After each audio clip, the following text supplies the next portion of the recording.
పరమహంస ప్రవచనం. మోహం, క్రోధం వంటి మనోవికారాలు వస్తు ప్రపంచం వైపు నిర్దేశింపజేస్తే అవి శత్రువుల్లా ప్రవర్తిస్తాయి. అదే దేవుని వైపు నిర్దేశం చేస్తే మంచి మిత్రులుగా దేవుని వైపు దారి చూపుతాయి. అరికట్టలేని ఈ వైరివర్గం మంచి మిత్రులుగా ఎలా మారుతాయి అన్నదే ప్రశ్న.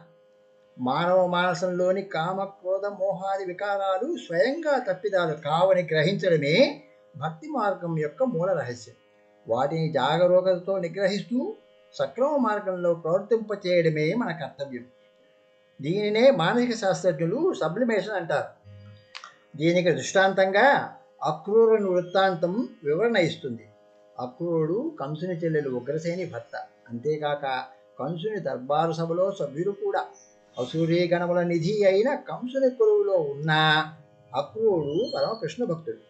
పోతన, శకటాసురుడు వంటి రాక్షసులను పంపిన బాలకృష్ణుని అంతం చేయడంలో విఫలం కావడంతో కృష్ణుని ఎలాగైనా మట్టుబెట్టాలనే సంకల్పంతో ధనుర్యాగం పేరిట ఆ నెపంతో కృష్ణుణ్ణి మధురకు ఆహ్వానించి సారథిగా తీసుకొచ్చే బాధ్యతను అక్రూరుడికిచ్చాడు.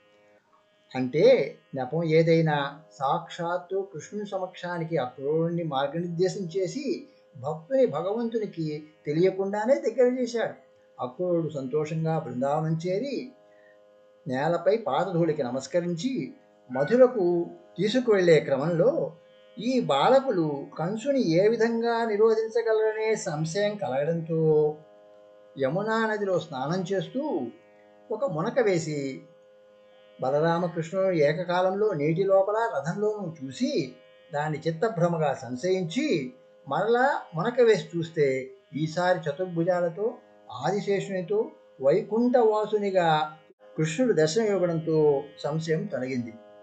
ఈ విధంగా భక్తుని భగవంతునికి ఏకం చేసిన అక్రూరుని మిత్రుడు కదా కంసుడు. అంతేనా, తాను కూడా కృష్ణుని చేతిలో నిర్జింపబడి మోక్షం పొందలేదా?